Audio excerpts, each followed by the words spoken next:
afectivos bipolares, también llamado trastorno bipolar, y anteriormente, hace mucho tiempo, también se le llamaba la psicosis maníaco-depresiva, y en la historia también ha tenido varios nombres respecto a lo que es el cuadro bipolar. Acá le traía algunos datos que son importantes, ¿no? Y que vemos que el trastorno bipolar tiene una incidencia de 1.5 al 2%, y incluso en algunos estudios mencionan que la prevalencia puede ser de 5 a 7%. Entonces, esto es bastante importante. Es la cuarta causa de discapacidad neuropsiquiátrica, según la Organización Mundial de la Salud. Y el problema con los cuadros bipolares es que hay fallas en lo que es el diagnóstico, ¿no? Y hay algunos estudios, y uno de ellos les voy a mostrar acá, que muestra que cerca del 70% tiene fallas en lo que es el diagnóstico inicial. Entonces, si es que nosotros fallamos en el diagnóstico inicial, no vamos a poder hacer un tratamiento adecuado. ¿Cuáles son las consecuencias de la falla en el diagnóstico y tratamiento? Porque ahí sí es grave en estos casos. Uno, ¿por qué? Porque el 25 al 50%, o sea, casi la mitad de los pacientes bipolares tienen o pueden presentar intentos de suicidio, y aproximadamente 10 al 15% de los pacientes bipolares se suicidan, ¿no? Por otro lado, los cuadros bipolares son clínicamente y genéticamente es heterogéneo. No todos los casos son iguales como para poder decir, y no es fácil a veces hacer el diagnóstico, ¿no?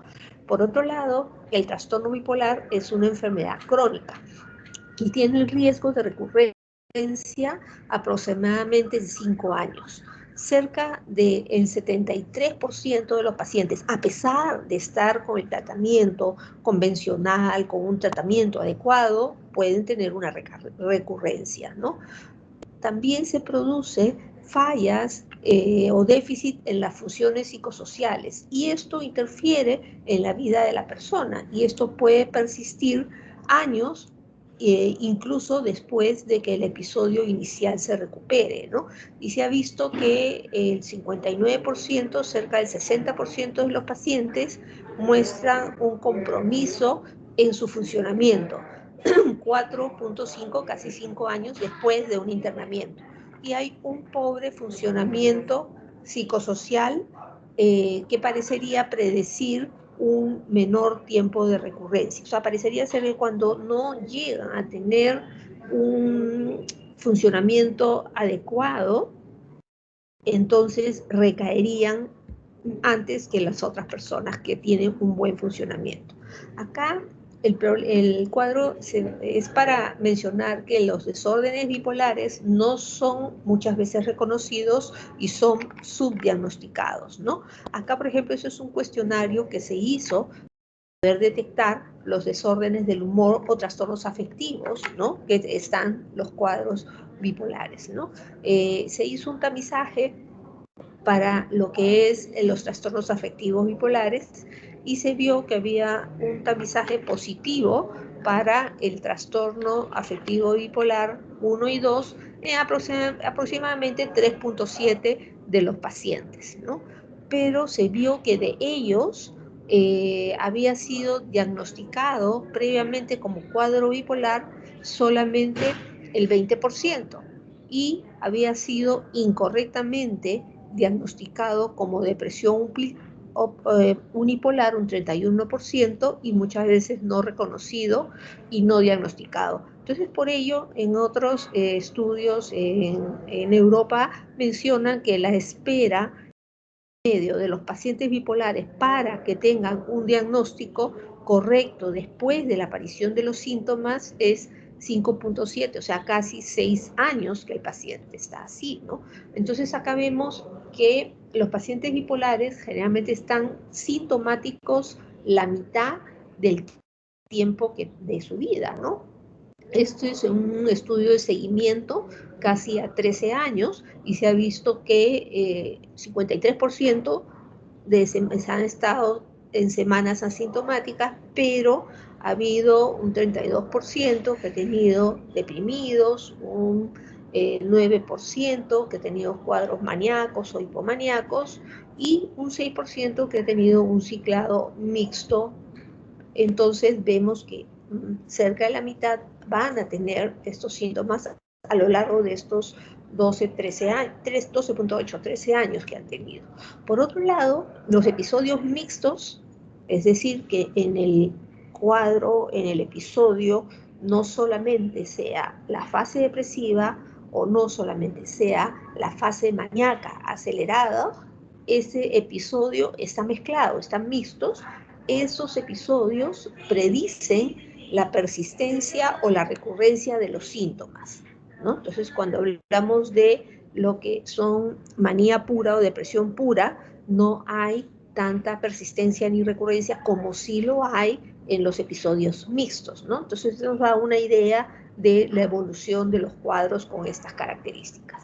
Acá les traje los datos de las causas principales de años, 10 causas principales de años vividos con discapacidad sobre las enfermedades mentales. Esto no ha cambiado mucho, ¿no? Es desde 2001, pero actualmente igual sigue las enfermedades psiquiátricas dentro de lo que están las 10 causas principales. Y dentro de esto está el trastorno afectivo bipolar. Y vemos también la depresión unipolar. Muchas veces se confunde la depresión unipolar y puede ser una fase depresiva de un cuadro bipolar. Se estima que una de cada 4 familias tiene por lo menos un miembro que sufre de alguna enfermedad mental o conductual. Vemos que la esquizofrenia causa un 4.9% de todos los años de vida de discapacidad y los desórdenes bipolares un 4.7%, por lo tanto también es importante, ¿no? Por otro lado, los síntomas de un cuadro bipolar impactan no solamente en los pacientes, sino en la sociedad y en la familia. ¿Por qué? Porque los pacientes que tienen cuadros bipolares pueden tener ciertos, digamos, conductas que hace que puedan ser más impulsivos o que tengan mayores problemáticas, ¿no? Acá se ve, por ejemplo, que hay un gran parte que ha sido encarcelado o arrestado, ¿no? O acusado de un delito, ¿no?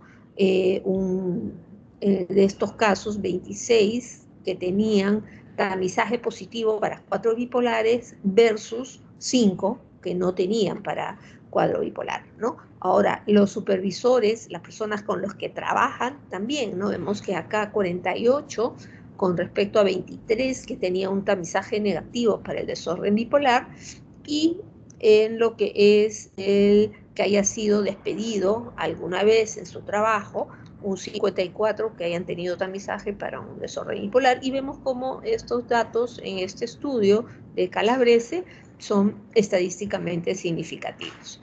Cuando hablamos de remisión en un trastorno afectivo bipolar, hablamos cuando hay ausencia de signos, no hay los síntomas y el funcionamiento día a día se da de una manera adecuada.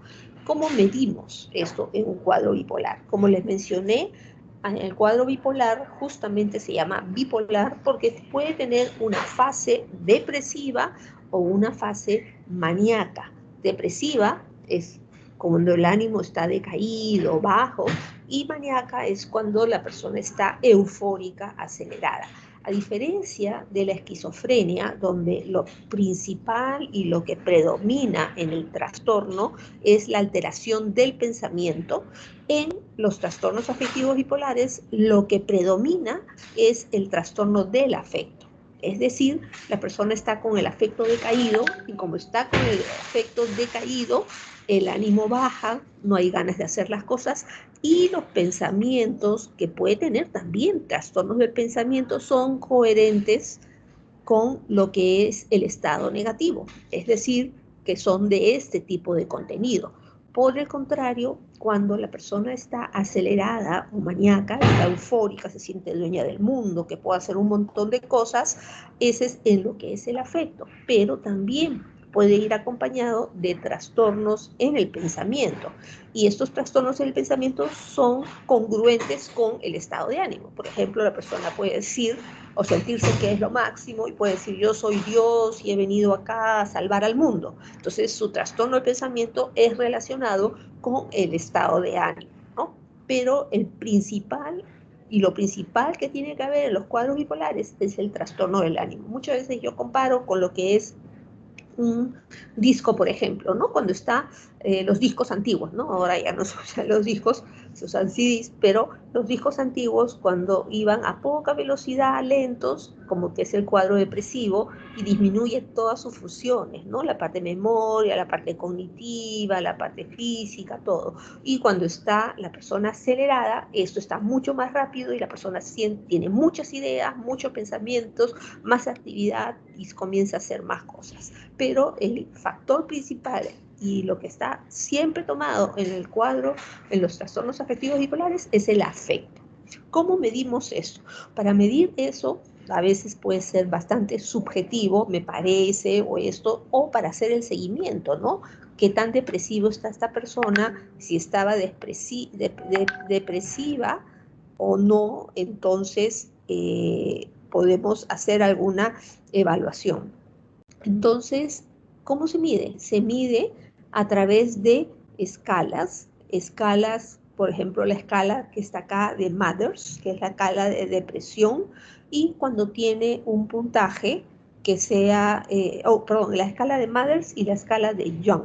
Son dos escalas que se miden y está definido por puntajes, ¿no? Si tiene menos de 10 puntos, entonces está con un cuadro depresivo en la escala de Mathers, y en la escala de Young está con un puntaje menor de 8, está adecuado. Si tiene más, ya algo no está bien. Entonces, con ese puntaje podemos nosotros hacer el seguimiento, ¿no? Son escalas que se evalúan varios aspectos en la persona: hiperactividad, pensamiento, ideas, y con eso se hace el puntaje para poder tener algo más objetivo, ¿no?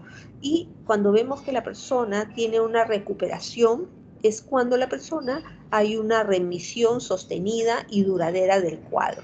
Y en el DSM-4 y en los otros criterios diagnósticos es cuando no tiene los síntomas por lo menos 8 semanas. Pero hay muchos de los casos que pueden tener síntomas residuales. ¿Eso qué significa? Que pueden tener el síndrome, pero no como para hacer todo el diagnóstico, sino algo de síntomas subsindrómicos. Esto indica que pudiera tener riesgo de recurrencia. Entonces, ¿cuál es el tratamiento actual para los cuadros maníacos? Cuadros maníacos es cuando la persona está acelerada, demasiado activo. Los tratamientos que hay son el tratamiento con litio, el carbonato de litio. Ustedes deben haber escuchado que mucha gente incluso hace bromas, te falta litio, pero ojo, el litio nosotros no lo damos porque le falta el litio a la persona. Si hacemos un examen de litio a una persona, un dosaje de litio normal que se hace en el laboratorio a una persona que tenga un cuadro maníaco o a una persona que no tenga ningún cuadro mental y menos un cuadro maníaco o un cuadro bipolar, va a salir igual. El litio se da porque a determinado nivel en sangre tiene acción terapéutica. Entonces, si damos menos de la cantidad, no vamos a obtener la acción terapéutica. Pero el litio es una sustancia que tiene un periodo, una ventana corta. Entonces, por eso es que tenemos que hacer los exámenes de sangre para ver cuál es el nivel que tiene el litio, para ver que si no nos estamos pasando, no. Después, en otra diapositiva, voy a hablar con respecto a lo que es el litio, ¿no? Entonces, si bien es cierto, hay algunos estudios, pero de investigación, que hablan no de litio en sangre, sino hablan de la tasa de transporte de litio de los glóbulos rojos, que es un estudio especial, diferente, pero no es que le falte litio, sino que evalúan cómo es la tasa de transporte. Eso no es nada certero y está en investigación, pero no nos va a hacer el diagnóstico que nosotros docemos o miremos el litio. El diagnóstico de los cuadros bipolares es clínico, ¿no? Después tenemos los anticonvulsivantes que se utilizan, que está el valproato o ácido valproico o divalproato, la carbamazepina y la oscarbamazepina. Estos anticonvulsivantes tienen muy buen efecto en los cuadros de aceleración, los cuadros maníacos. Y después tenemos los medicamentos antipsicóticos. Y dentro de los antipsicóticos están los clásicos, los típicos y los atípicos. Estos cuadros bipolares a veces no solamente es el afecto, sino también el pensamiento, y pueden tener alucinaciones que sean todo el contexto del episodio que tenga el paciente. Si está maníaco, dentro del contexto del episodio maníaco. Si está depresivo, dentro del contexto del episodio depresivo. Entonces, si tiene síntomas psicóticos, se utiliza también los antipsicóticos, aunque algunos antipsicóticos estudiados para el mantenimiento y evitar recaídas en lo que es el tratamiento de los cuadros maníacos. Y tenemos también la terapia electroconvulsiva. Sabemos que la electroconvulsivoterapia no hay un mecanismo de acción exacto por el cual podemos ver nosotros si funciona o no funciona, pero es muy efectivo en los pacientes con cuadros de presión mayor, responden bastante rápido, y en los pacientes que tengan riesgo suicida inminente es es el tratamiento indicado para evitar que el paciente se vaya a suicidar. Por otro lado, también en los pacientes que están acelerados o que están maníacos, psicóticos, también les regula. Parece que actúa a nivel de los canales por paso de iones a través de la membrana. Entonces acá vemos cómo son los tratamientos para los trastornos bipolares. Se da el tratamiento de acuerdo a la fase, porque el paciente puede estar en una fase maníaca o acelerado, o una fase mixta, donde estén mezclados los síntomas, o puede estar en una fase depresiva totalmente, que les decía, o puede estar en una fase en la cual necesite un mantenimiento porque puede no estar con síntomas. Entonces, nosotros usamos lo que es los estabilizadores del ánimo para... Ay, disculpe, se pasó. Quería poner el puntero, pero no importa. En el episodio maníaco mixto y episodio agudo, utilizamos un estabilizador del ánimo, pero a veces eso no es suficiente y tenemos que utilizar un antipsicótico de segunda generación. Por otro lado, a veces, aparte de eso, también tenemos que utilizar un anticonvulsivante. Acá en la gráfica vemos que se grafica, se hace una línea, esta línea es la que llaman eutímico, y cuando está por arriba es un cuadro de aceleración o que está activo, eufórico. Cuando está más o menos en lo que es el mantenimiento, está dentro de lo que es la línea, y cuando es el mantenimiento, el tratamiento de los pacientes bipolares, se utiliza un estabilizador del ánimo, por ejemplo litio, ¿no? Que eso evita que la persona recaiga o se ponga mal, o podemos utilizar un anticonvulsivante que también es efectivo, el ácido valproico, el divalproato, que está aprobado también para ser utilizado en la etapa de mantenimiento. Algunas veces los cuadros son bastante complicados y no responden a un estabilizador del ánimo o a un anticonvulsivante, y tenemos que agregar un antipsicótico de segunda generación para que pueda evitar que se presenten otros episodios. Ahora, cuando está en la fase maníaca, nosotros no vamos a dar ningún antidepresivo porque el paciente se va a acelerar más. Cuando está en la fase depresiva, utilizamos un estabilizador del humor o un anticonvulsivante más un antidepresivo para mejorar el cuadro depresivo. Pero ojo que también cuando damos antidepresivos en una fase depresiva de un cuadro bipolar, se puede producir un switch y el paciente que está depresivo puede virar y estar acelerado totalmente, ¿no? Y también utilizamos los antipsicóticos de segunda generación en las depresivas cuando se requiera. Entonces, Acá vemos que, como les dije, el gold estándar que se utiliza para lo que es el trastorno afectivo bipolar es el litio, pero hay algunos efectos adversos que pueden limitar en su uso, ¿no? Por ejemplo, la ganancia de peso, que puede producir a algunas personas ciertos problemas cognitivos, como alteraciones en la memoria, fallas en la concentración o confusión. No en todos, pero en algunos pueden producir eso.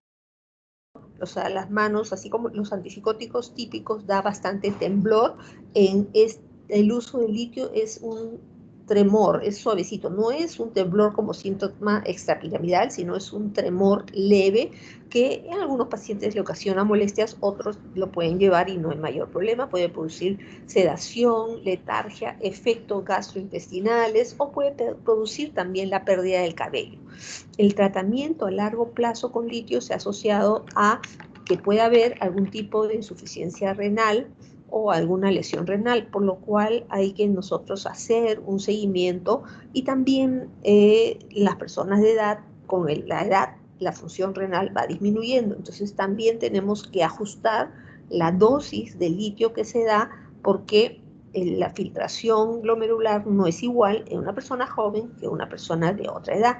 Y como les dije, el litio no se da por los miligramos o la cantidad que toma la persona, sino se mide por el nivel sanguíneo que está. Entonces puede ser que hay pacientes que tomen 4 o 5 tabletas y otros que tomen 2 o 3 tabletas y con eso estén en ese nivel terapéutico. Pero también cuando se utiliza a largo plazo puede producir alteraciones como el hipotiroidismo, por lo cual hay que hacer un seguimiento también. Por otro lado, el valproato, que si bien es cierto tiene menos efectos adversos, también puede producir otros efectos adversos como lo que es hepatotoxicidad, por lo cual hay que hacer controles cada cierto tiempo, puede producir efectos gastrointestinales, osteoporosis y también puede producir un tremor similar a lo que da el litio y sedación, ¿no? Los antipsicóticos convencionales, los antipsicóticos típicos, sabemos que pueden producir los síntomas extrapiramidales, puede producir discinesia tardía cuando se toman por largo tiempo, se dejan de tomar. Algunos producen ganancia de peso, algunos producen hiperprolactinemia o sedación. Y por otro lado, los pacientes bipolares tienen más riesgo de desarrollar la discinesia tardía que con los antipsicóticos convencionales que los pacientes, por ejemplo, que tienen esquizofrenia. Es decir, tienen más facilidad para desarrollar los efectos adversos los pacientes bipolares que reciben tratamiento con antipsicóticos que los pacientes esquizofrénicos que reciben tratamiento con antipsicóticos, ¿no? Acá les he traído algunos documentos con respecto al litio, que sabemos que está aprobado, la olanzapina también se ha aprobado en lo que es el mantenimiento, la lamotrigina, el aripiprazol, que es un medicamento bastante último, también ha sido aprobado, y el divalproato también ha sido dado con ciertos datos de eficacia, aunque no del todo aprobado, pero que después sí ya lo han aceptado como tratamiento. Dentro de esto vamos a ver ahora por separado los trastornos maníacos y los trastornos depresivos, ¿no? Dentro de los trastornos maníacos, en el CI-10 está lo que es el episodio maníaco, ¿no? Hipomanía, manía sin síntomas psicóticos, manía con síntomas psicóticos, ¿no? Que es el episodio en el cual la persona está más acelerada. Acá les he traído lo que es hipertímicos, o sea que está un poquito más alto que lo que sería, lo que debería estar la persona. La persona puede ser alegre, exuberante, expresivo, jocoso, seguro, confiado, jactancioso, ¿no? Son extrovertidos, no se cansan, tienen bastante energía, son versátiles, tienen muchos planes y actividades no programadas, son demasiado comunicativos hasta llegar a ser impertinentes y hablar demasiado, buscan situaciones o estímulos para sentirse bien, tienen facilidad para poder tener situaciones de éxito, pero también de riesgo o peligro, ¿no? Cuando se habla de ciclotimia, se habla de estos cuadros hipertímicos que no llegan a ser en total un cuadro maníaco de aceleración, ¿no? Entonces, por ejemplo, un hipertímico es el jefe que ostenta la máxima jerarquía y que es bastante líder, y esto son rasgos adaptativos que pueden ser valiosos, pero que esto no requiere, digamos, un tratamiento. Pero cuando esto pasa a ser hipomanía, ya hay más aceleración, si se quiere, o se aumenta lo que es las actividades y la persona ya tiene mayor sociabilidad, busca de compañía, hay aumento del deseo sexual, la actividad sexual, la persona tiene más locuacidad y elocuencia y comienza a hablar, tiene desinhibición, comienza a desinhibirse y hacer cosas que de repente antes no hacía, está más despreocupado. Y algo que es importante, disminuye lo que es la necesidad de dormir. Es decir, el paciente siente que ya no necesita dormir tanto, tiene demasiados proyectos, ¿no?, para hacer. Y en un episodio hipomaníaco tiene que tener la persona por lo menos 4 días que su ánimo esté así. O sea, no es que es un momentito que esté así, y que no debe ser secundario al consumo de sustancias, porque hay sustancias que hacen que la persona se sienta también así. Este episodio hipomaníaco es menos manía, ¿no?, pero que los demás se dan cuenta. Cuando está hasta un cuadro hipomaníaco, puede no producir alteración laboral o social, no hay en este cuadro episodio hipomaníaco psicosis ni requiere algún tipo de hospitalización. Pero cuando ya vemos que el episodio es maníaco, es decir, se acentúan este episodio maníaco es más, entonces ahí sí tenemos que tener bastante atención, porque generalmente se produce entre los 20 a 50 años, el curso es crónico y a veces por épocas episódico, es menos frecuente que una manía bipolar, pero son episodios maníacos que se pueden presentar y hay antecedentes familiares que tienen base genética de tener este tipo de cuadro. Entonces, el episodio maníaco, por lo menos la persona tiene que estar una semana con un humor elevado, pero no solamente es el humor alegre, elevado, acelerado, sino que también sus funciones cognitivas, por ejemplo, taquipsiquia, que tenga bastantes pensamientos y esté en bastante actividad, que esté haciendo demasiadas cosas y que se dé una necesidad de dormir menor. Nosotros sabemos que cuando no dormimos las horas que tenemos que dormir, nos sentimos cansados al día siguiente. Sin embargo, los pacientes maníacos no duermen y se sienten con bastante energía. Por eso es cuando hacemos el seguimiento de los pacientes, evaluamos mucho cómo va el sueño, porque muchas veces es el primer síntoma que se compromete cuando va a recaer el paciente. Y cuando está así ya demasiado acelerado, hay un deterioro laboral y social, porque ya no puede hacer las cosas como hacía antes, porque ya no puede pensar o concentrarse, sino está en un pensamiento, otro pensamiento. A veces necesitan hospitalizaciones, puede ser por psicosis, por alucinaciones o por una desorganización conductual, y se habla de estos episodios maníacos cuando no es secundario a una enfermedad médica o a un consumo de drogas.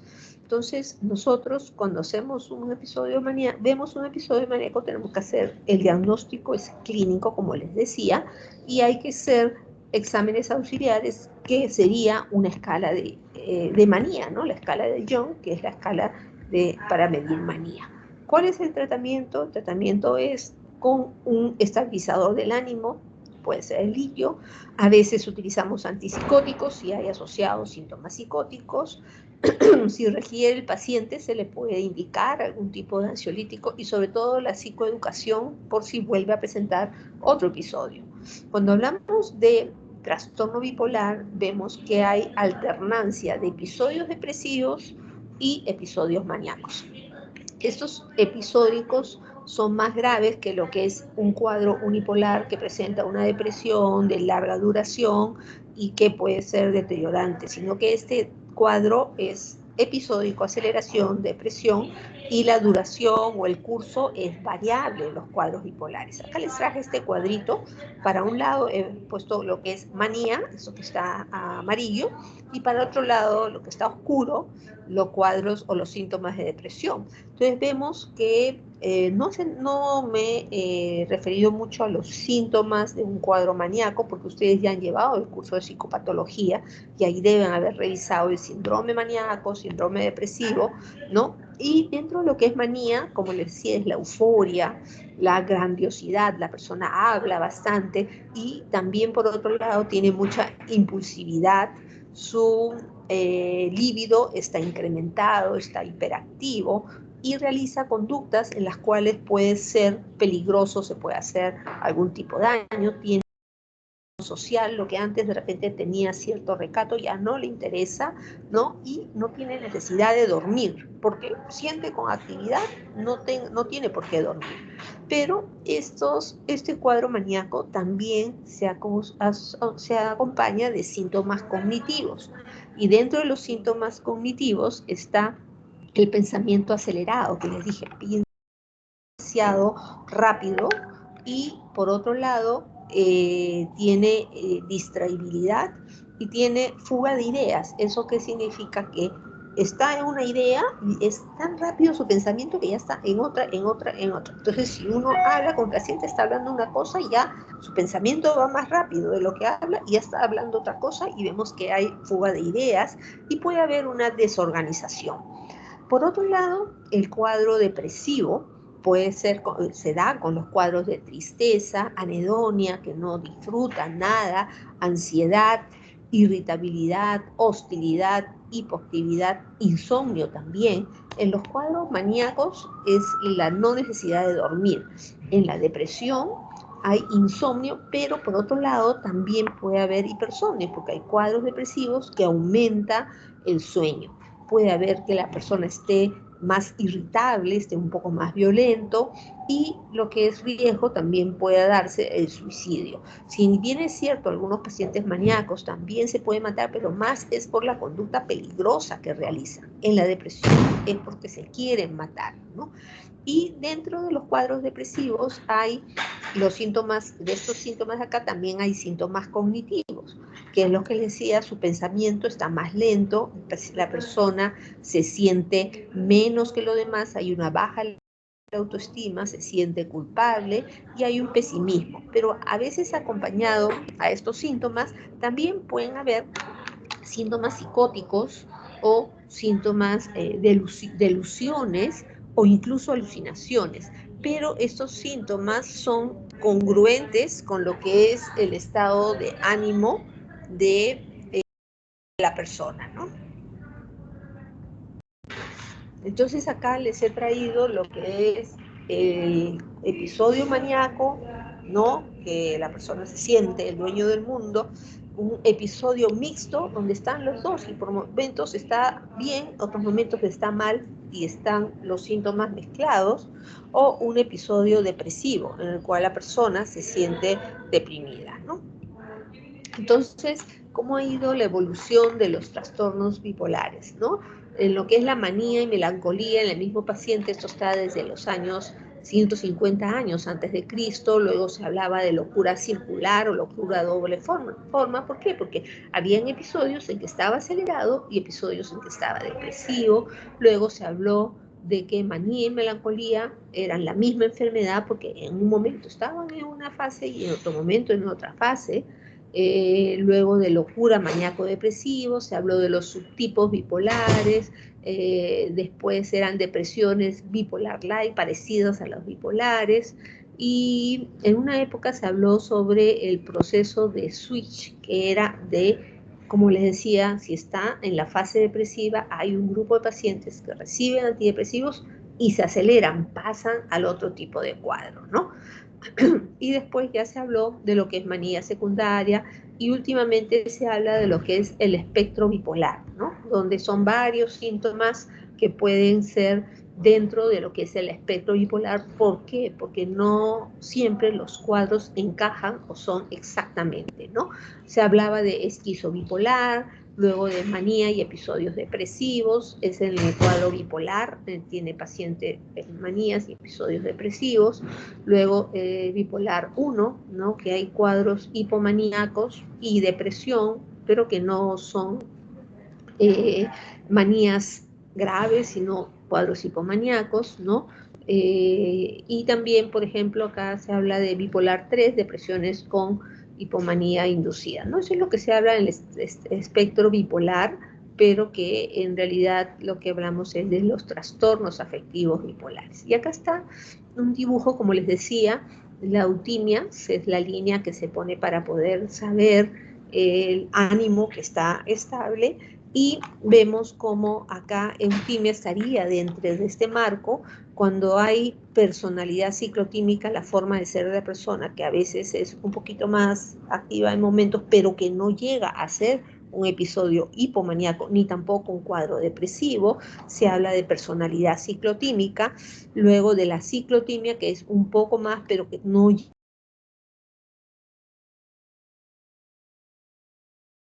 llega graficada lo que es la depresión unipolar, que son los episodios depresivos unipolares, y está acá este grupo que son los trastornos bipolares de tipo 2, ¿no? Que dan cuadros de hipomanía y después un cuadro depresivo. Acá hablan de la manía unipolar, hay episodios maníacos que la persona puede estar aceleración.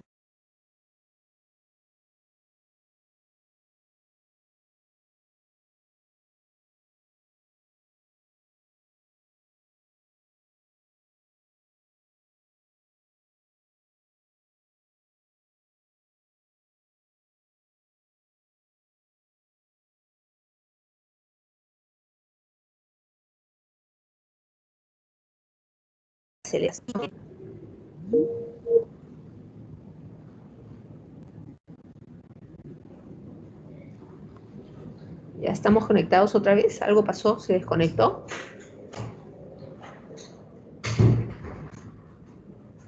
¿Me escuchan? Sí se le escucha, ¿Me doctora. escuchan? Ya, ok, porque se desconectó, iba a conectar con el otro teléfono, pero ya se arregló. Entonces, vemos Sí. cómo están los cuadros, ¿no? Acá, por ejemplo, bipolar tipo 2 es hipomanía, no llega a ser manía. En bipolar tipo 1 sí es cuadro maníaco, ¿no? Y este es más o menos el gráfico que se utiliza, ¿no? Para poder, es un umbral para manía y los cuadros de depresión, que es más o menos de acuerdo a la severidad lo que se grafica, ¿no? Acá hay algunos gráficos con respecto a ello, y acá el ciclaje rápido, ¿no? Cuando son pacientes que ciclan de un momento a otro, eso también no es un buen pronóstico.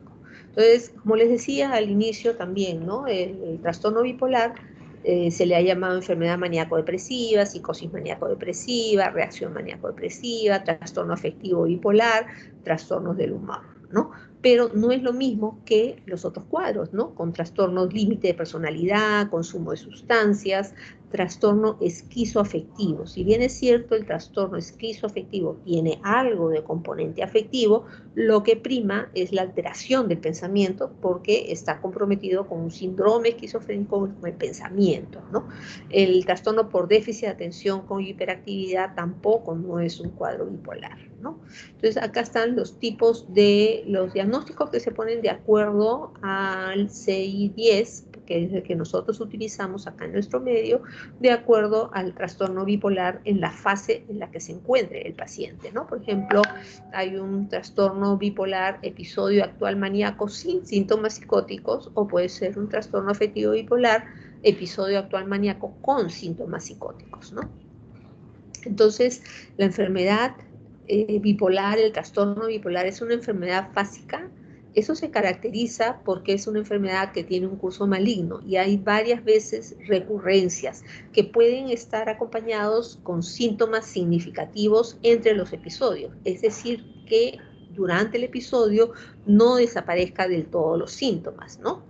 Entonces se habla de varios cuadros, como les decía, subclínicos, y la mayoría de los pacientes estarían sintomáticos a lo largo del tiempo, ¿no? Sino que nada más en algunos momentos sería más pronunciado su sintomatología. Acá les traje un cuadrito donde están los bipolares famosos, ¿no?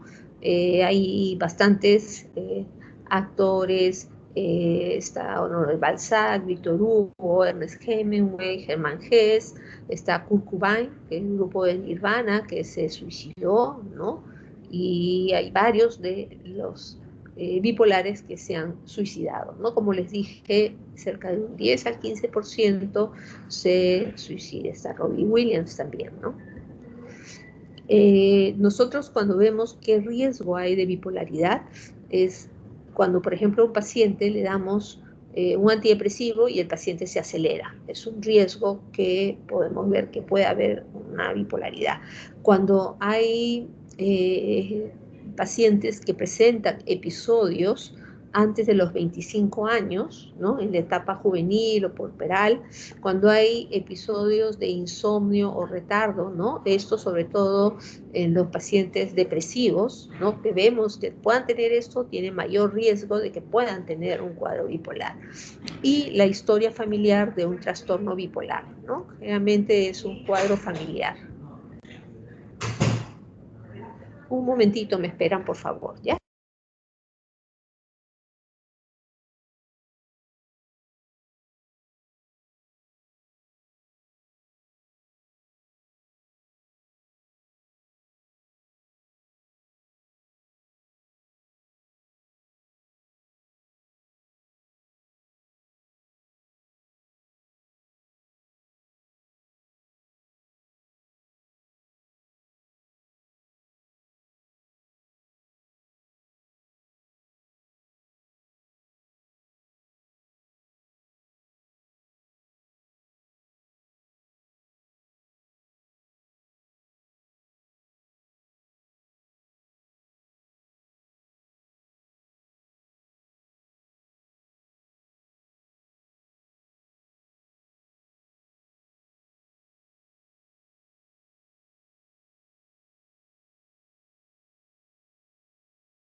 Disculpen que estaba haciendo una coordinación. Disculpen. Seguimos entonces. Entonces vemos acá la que es la prevalencia del trastorno bipolar, ¿no? Y dentro del cuadro bipolar, como les mencioné anteriormente, es aproximadamente 1 al 4% de la población. Sexo es igual hombre y mujer, excepto en posparto, porque en la época de posparto hay mayor frecuencia que se pueda dar, incremente en los casos que tienen bipolares, ¿no? Y aparte son mujeres posparto, ¿no? Promedio más o menos de inicio es a los 20 años. El 60% inicia con un cuadro depresivo o un episodio depresivo, por lo que se puede confundir con un episodio depresivo mayor o un cuadro unipolar, ¿no? Promedio de episodios a lo largo de la vida generalmente son 10 y el 40% están sin tratamiento. Entonces, en una enfermedad bipolar se ve que el episodio maníaco dura entre 3 a 4 meses, a veces puede ser 5 meses, pero 3 a 4 meses. En cambio, un episodio depresivo dura más o menos de 3 a 6 meses. Como les mencioné anteriormente, hay el riesgo suicida, que es un 10 al 15% que puede haber el riesgo suicida, y el pronóstico es malo cuando hay episodios mixtos, que están mezclados, o cicladores rápidos. Y deterioro laboral, social y familiar también hay. Este es un síntoma de que vaya a pasar en la persona a lo largo de la vida, y un deterioro cognitivo también. Vemos, como les decía, según la OMS, la sexta enfermedad discapacitante se da en el 6 al 11% de la población general, inicia entre los 15 o 30 años. El correcto diagnóstico demora en 5 a 10 años. Les traje un estudio que más o menos sale 5.7 años, ¿no? Se hospitalizan con frecuencia, ¿no? Hay problemas de promiscuidad o conflictos conyugales y familiares, sobre todo cuando se dan esos episodios maníacos, pérdida del trabajo, y en las épocas en que el paciente está acelerado, demasiado activo, incrementa todos sus riesgos y comienza a consumir alcohol, drogas, ¿no? Por otro lado, el 50% de los pacientes no tienen adherencia al tratamiento, y vemos que dentro de este grupo de pacientes hay una mortalidad cardiovascular incrementada. Por otro lado, el suicidio es más alto dentro de los primeros 10 años de la enfermedad, y se ha visto que un 10 o un 15% de los pacientes bipolares se suicidan, ¿no? Entonces, como les decía, en esta encuesta el 69%, que también se las mencioné antes, tienen un diagnóstico inicial que no es el adecuado y pueden confundirlo o mencionarlo como depresión unipolar. No es fácil hacer la disquisición, pero sí se puede evaluar si es que hay antecedentes familiares, el tipo de cuadro, ¿no? Entonces, los diagnósticos iniciales para depresión y trastorno bipolar pueden ser con depresión, un 60%, ansiedad, ¿no? Y solo un tercio de los trastornos bipolares tienen el diagnóstico inicial correcto, ¿no? ¿Qué cosa puede hacer que en los pacientes trastornos afectivos bipolares puedan haber más errores, ¿no? Uno, que la descripción fenomenológica a veces es limitada en las clasificaciones oficiales como el CI-10 o el DSM. Y por otro lado, los clínicos a veces minimizan los síntomas que puedan estar atenuados, o dicen está bien, no lo consideran. Los síntomas hipomaníacos causan menos sufrimiento, por lo que a veces no se detectan, y los síntomas maníacos atenuados muchas veces pueden ser vistos como socialmente aceptables y no consideran lo que es un espectro, ¿no? Cuando para evitar los diagnósticos erróneos, ¿qué tenemos que hacer? Hay que investigar si hay historia en el paciente de cuadro maníaco o de cuadro hipomaníaco. Hay que ver si hay historia de bipolaridad en la familia, porque es más frecuente que un paciente bipolar tenga también otro paciente bipolar. Y no solamente eso, porque el paciente nos puede decir algo, sino tenemos que involucrar a personas significativas que conozcan al paciente en el proceso de evaluación, porque el paciente nos puede decir que sí, pero él no se da cuenta que hay esos cambios en su cuadro de ánimo, ¿no? El trastorno bipolar, hay factores genéticos dentro de lo que es la etiopatogenia. No se ha encontrado un solo gen, parece ser que es poligenético la parte de factores genéticos que se dan, ¿no? Y hay otros factores biológicos que también se consideran, que es el balance en la neurotransmisión, sea de serotonina, noradrenalina, dopamina, acetilcolina, glutamato y de otros neuropéptidos. Pero también vemos que hay algunos casos en los que hay comorbilidad de hipotiroidismo en cuadros de depresión, en accidentes cerebrovasculares sí puede aparecer episodios similares a los bipolares, en tumores cerebrales, en Cushing, en pacientes posoperatorios, en trastorno obsesivo. Hay ciertas comorbilidades que pueden asociarse a que sean ciertos factores biológicos.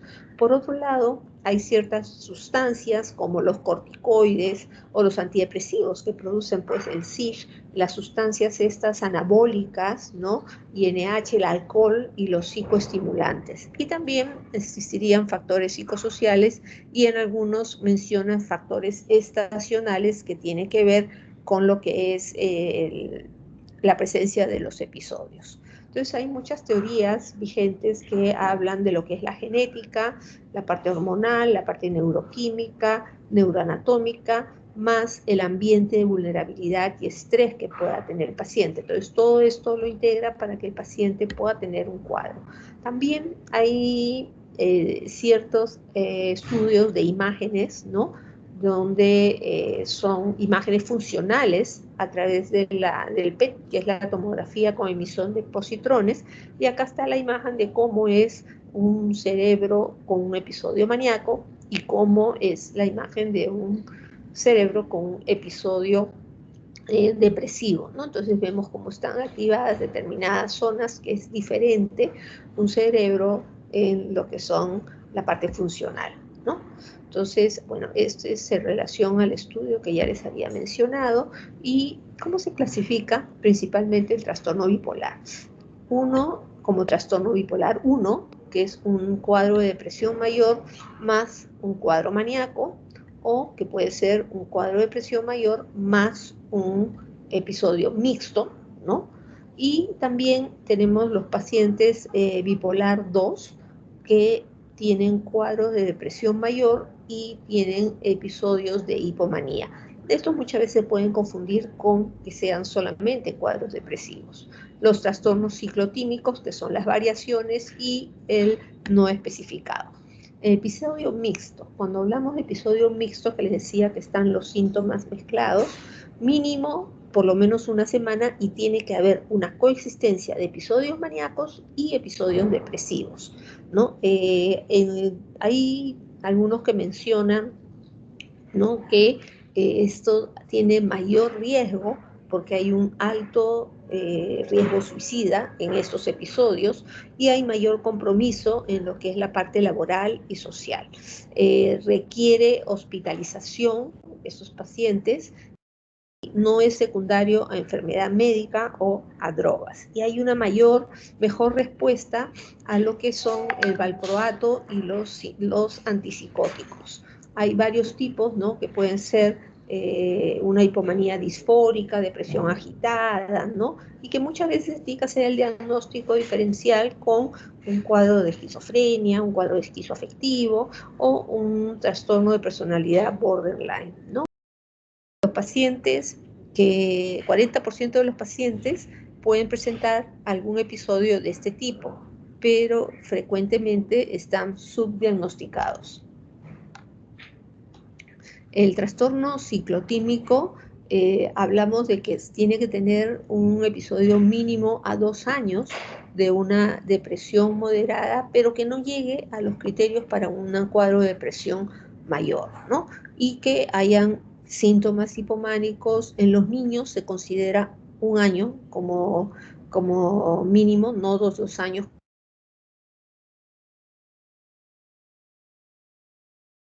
como los adultos, meses sin que tengan síntomas.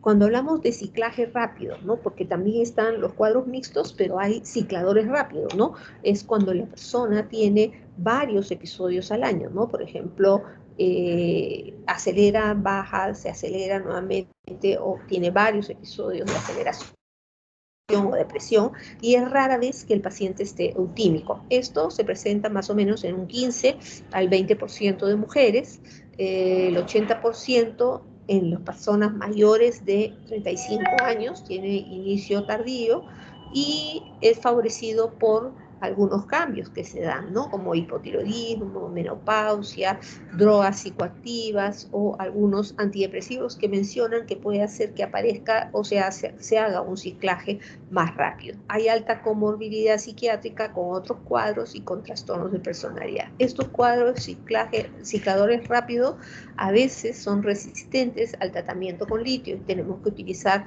otro tipo de medicamentos. Luego tenemos el trastorno bipolar, donde se habla de los ciclos ultradianos ultra rápidos, ¿no? O ultra rápidos. Eso quiere decir que en un mismo día o en horas puede tener diferentes ciclos, ¿no? Y ahí se puede dar lo que es una desesperación suicida. Hay bastante refractariedad en ese tipo de cuadros, se agravan con el uso de antidepresivos y no responden a el litio. ¿Cuáles son los predictores de mal pronóstico? Cuando el primer o último episodio fue mixto, ¿no? Numerosos episodios previos, que haya un ciclaje rápido, que haya estacionalidad, que haya comorbilidad con enfermedades psiquiátricas o consumo de sustancias, ¿no? Esto también es mal pronóstico, que haya comorbilidad con enfermedades orgánicas, psicosis o antecedentes familiares de cuadro bipolar, ¿no?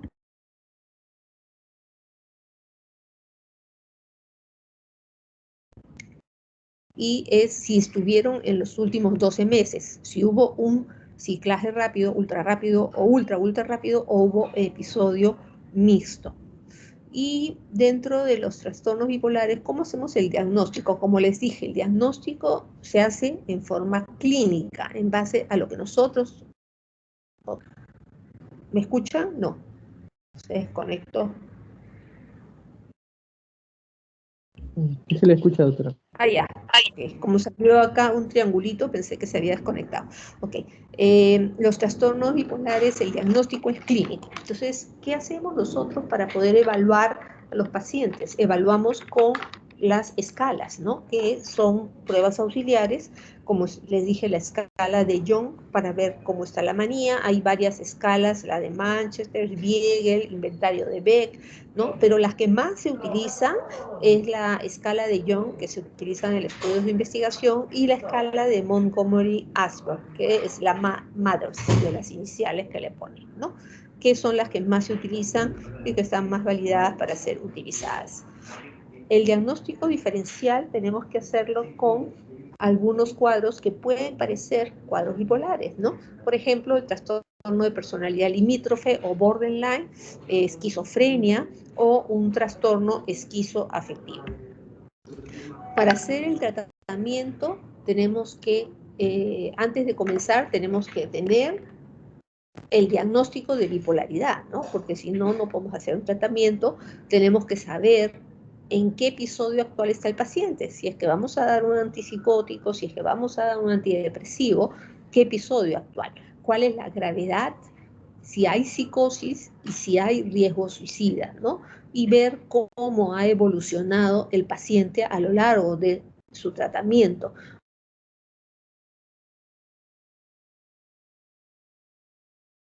Garantizar son comorbilidades, ¿no? Entonces, el tratamiento, como ya antes les he mencionado, es utilizar el medicamento que sea estabilizador del ánimo, eutimizante, que puede ser litio, ¿no? O también los anticonvulsivantes, y luego un antidepresivo o un antipsicótico. Si está en una fase de aceleración maníaca, entonces puede darse un antipsicótico. Si está en depresión, en un episodio depresivo, un antidepresivo. Como les dije, la terapia electroconvulsiva, si es que hay riesgo de que vaya a haber un suicidio inminente, y también la psicoeducación. ¿Esto por qué? Porque el paciente no es un paciente que va a tener un episodio, sino que esto es un cuadro que lo va a tener a lo largo de la vida y tiene que saber reconocer si es que va a recaer, como les decía, ver si hay alteraciones en los patrones de sueño o en alguna otra actividad, ¿no? Y con los eutimizantes, ¿cuál es su objetivo? Es estabilizar la membrana neuronal. Se utiliza por los mecanismos de repolarización de los canales o los iones. Los canales de iones, hay estimulación y bloqueo de algunos neurotransmisores, se estabilizan algunos sistemas de neuromensajeros y hay una acción a nivel de cascadas intracelular en las neuronas, ¿no? El tratamiento adecuado permite que el 15% se recupere totalmente, un 50-60% parcialmente y el 30% se cronifica o se puede deteriorar socialmente. Por eso es importante hacer un tratamiento adecuado. Dentro de los eutimizantes está el litio, ¿no? Que fue desde el año 1949 que se utiliza, el valproato de sodio o ácido valproico, el divalproato también, la carbamazepina, la lamotrigina, ¿no? Que se utiliza para episodios maníaco-depresivos de mantenimiento y sobre todo que tengan episodios depresivos principalmente. Otros anticonvulsivantes que se utilizan es topiramato, gabapentina y oscarbamazepina. El topiramato, gabapentina tienen menor niveles de evidencia, pero también se utilizan benzodiazepinas o bloqueadores de calcio como el verapamilo, ¿no? El valproato produce alteración cabello, problemas gastrointestinales, como les dije, había que hacer el control y seguimiento de la función hepática, ganancia de peso, puede producir un tremor. La carbamazepina a veces puede dar demasiada sedación, incoordinación, en algunos casos puede dar leucopenia y hay que hacer el seguimiento, ¿no? El topiramato puede producir pérdida de peso, alteraciones cognitivas. Si bien es cierto, acá dice cefalea, el topiramato también se utiliza para el tratamiento de la migraña, ¿no? Está relacionado también a cálculos renales. La lamotrigina puede producir alteraciones en la piel de tipo exantema, ¿no? Temblor o dispepsia. Entonces hay que tener consideración de acuerdo al paciente, ¿no? Bueno, lo que le decía, el litio, ácido valproico, la lamotrigina se utiliza para episodios depresivos, la carbamazepina, la oscarbamazepina. Dentro de los antipsicóticos atípicos, los que más se utilizan es la olanzapina, la quetiapina y la risperidona, ¿no? Y de los antipsicóticos tradicionales se utiliza el haloperidol en las fases de aceleración que pueda tener el paciente y también en mantenimiento. Los antidepresivos, como les dije, hubo una época en que se cuestionaban y decían no se debe dar ningún antidepresivo a pacientes bipolares y muchos psiquiatras en esa época quitaron los antidepresivos y los pacientes se descompensaron. Si bien, porque dijeron que los que recibían antidepresivos tenían episodios más cercanos y no evolucionaban bien en el cuadro. Sin embargo, hay pacientes que van bien con su tratamiento antidepresivo. En las últimas guías de práctica clínica ya mencionan que sí se debe utilizar antidepresivos. La terapia electroconvulsiva y la psicoeducación que les comentaba, ¿no? Entonces, ¿qué opciones terapéuticas pueden haber también en el embarazo? ¿Por qué? Porque si es una paciente que tiene un cuadro maníaco depresivo, está acelerada, no va a tener un control prenatal, ¿no? Entonces, cuando es un cuadro bipolar en el cual el cuadro esté en forma leve o moderado, tenemos que, si es una paciente que está haciendo un seguimiento de tratamiento, descontinuar el tratamiento profiláctico antes del embarazo, porque muchas pacientes quieren tener hijos, ¿no? Ahora, a veces, si ya está embarazada, la mayor parte ya está embarazada, tenemos que suspender el medicamento cuando ya se conoce el embarazo. El problema principal es con el ácido valproico, que puede producir alteraciones en el tubo neural. Y reiniciar el medicamento eutimizante cuando sea preciso, de acuerdo al paciente, o ya terminando el segundo trimestre, ¿no? Cuando son pacientes con cuadros bipolares graves o recurrentes, a veces tenemos que utilizar medicamentos durante el embarazo, ¿no? Con el litio, por ejemplo, hay riesgo de la enfermedad de Epstein, se puede utilizar aloperidol, antipsicóticos atípicos también se están utilizando y se han visto que han ido bien en algunas gestantes. ¿Por qué? Porque ahí el cuadro está muy severo, no le podemos no dar tratamiento y hay el riesgo que ponga en peligro su vida y la del embarazo, ¿no? Cuando es en la parte postparto, nosotros vemos que los pacientes bipolares tienen episodios de recaída, las mujeres un 50% en la parte postparto, pero también hay la psicosis puerperal, justamente se presenta. No hay estudios que den la eficacia profiláctica de litio o ácido valproico para estos cuadros postpartos, ¿no? Y por otro lado, todos los medicamentos recomendados se excretan por leche materna, por lo cual es recomendable suspender si es que está dando de lactancia, aunque algunos antipsicóticos atípicos nuevos se pueden utilizar con ciertas precauciones. Entonces, cuando el paciente deja su tratamiento, hay mayor riesgo de que vaya a tener recaídas, rehospitalizaciones, que los tratamientos que se daban al inicio ya no sean eficaces y tengamos que dar más medicamentos, que haya una peor evolución, que se asocien otro tipo de cuadros como consumo de sustancias y drogas, que haya una alteración en las relaciones personales, conflictos familiares, problemas en el trabajo, crisis financiera, ¿no? Esa crisis financiera, a veces los episodios de pacientes cuando están acelerados, se prestan dinero por aquí, por allá, para hacer empresas en su mente que mientras estén hipomaníacos pudiera ser que funcione, pero cuando ya están acelerados ya no coordinan bien y entonces pierden bastantes cantidades de dinero, hacen fiestas suntuosas o se prestan para hacer esto y entonces pueden tener crisis financiera a relación a eso.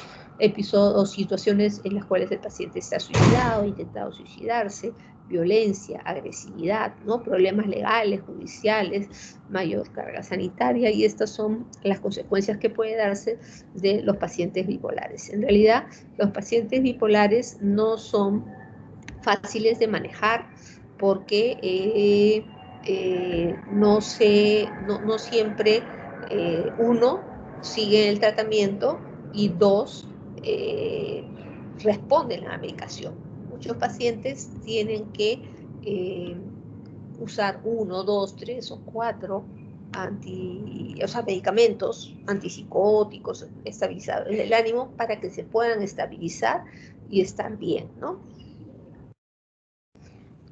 Ok. Bueno, esta es la clase que les traía con respecto a los trastornos afectivos bipolares. ¿Alguna pregunta al respecto?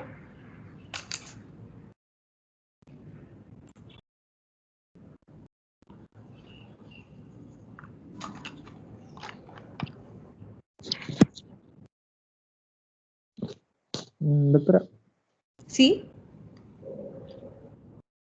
¿Te escucho?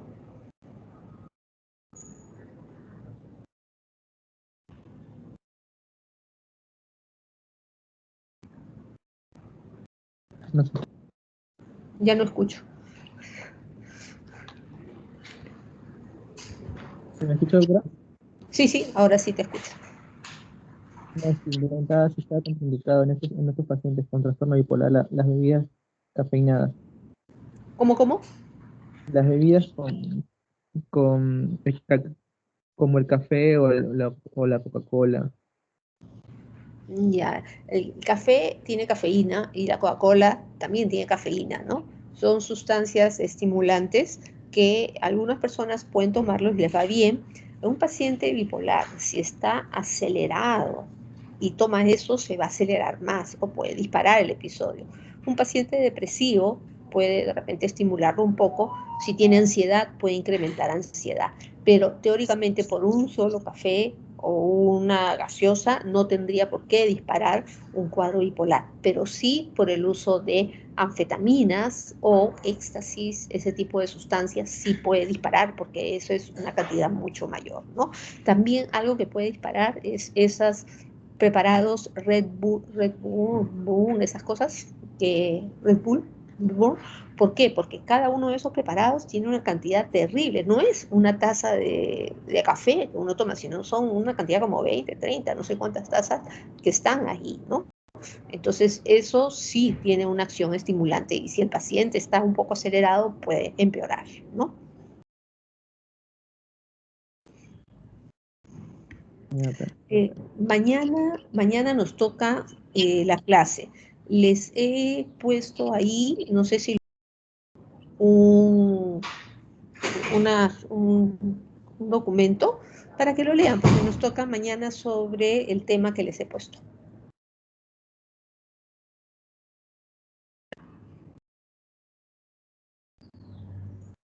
Sí, doctora, sí, ya Ah, sí lo han colgado. visto, ¿no? Sí, ayer creo, anteayer lo puse. Sí, doctora, sí, se ve. Ok, muy bien. Entonces nos vemos mañana. Doctora, mañana usted va a hacer la práctica, ¿no? ¿Verdad? Sí, O porque por hay, eso. sí, porque hay algunos doctores que hacen exposiciones, por eso preguntaba. ¿Hacen qué? O sea, se hacen exposiciones en su práctica. En su caso usted va a hacer la práctica, ¿verdad? La práctica, ustedes van a leer eso que les he dado Sí, y vamos a claro. hacerlo juntos. Ah, ya, ya, doctora. Ya, ok. Ya, doctora. Muy bien. Ya, entonces mañana. Hasta Ya, luego. hasta luego. Gracias, doctora. Hasta luego.